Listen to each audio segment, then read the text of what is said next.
Assalamualaikum pemirsa, apa kabar Anda untuk hari ini? Senang rasanya kami kembali hadir menjumpai Anda di Liputan Metropolis. Seperti biasa kami sudah menyiapkan informasi yang tentu yang menarik seputar Sumatera Selatan. Bersama saya, Ayu Lestari Adam, berikut informasi yang pertama.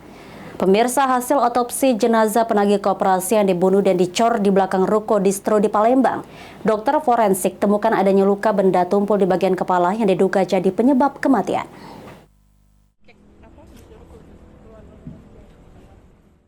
Usai 4 jam dilakukan otopsi di Rumah Sakit Bayangkara Muhammad Hasan Palembang, dokter forensik menemukan luka benda tumpul di bagian kepala pada jenazah Anton Eka Saputra, penagih koperasi yang dibunuh dan dicor di belakang ruko distro. Saat tiba di ruang instalasi forensik, jenazah korban masih dalam kondisi berpasir dan bekas cor, membuat proses otopsi memakan waktu yang cukup lama.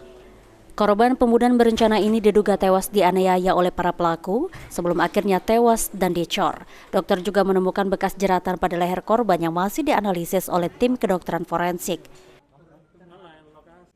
Kondisinya memang sudah banyak pasir dengan beton ya, jadi kita agak lama karena juga harus membersihkan itu. Kemudian memang dijumpai beberapa kelainan atau temuan kekerasan tumpul ya, di kepala, kemudian utamanya di kepala dan anggota gerak. Seling yang di lehernya apa Pak?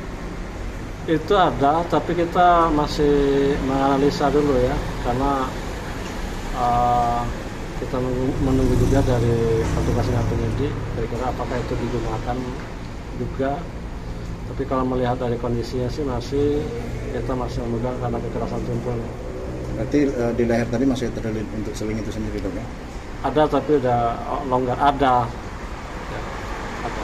Besar kemungkinan meninggal karena luka yang di daerah kepala tadi dok? Kemungkinan karena kekerasan tumpul.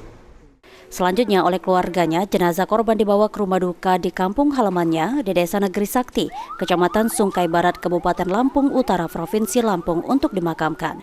Mulyadi, PAL TV.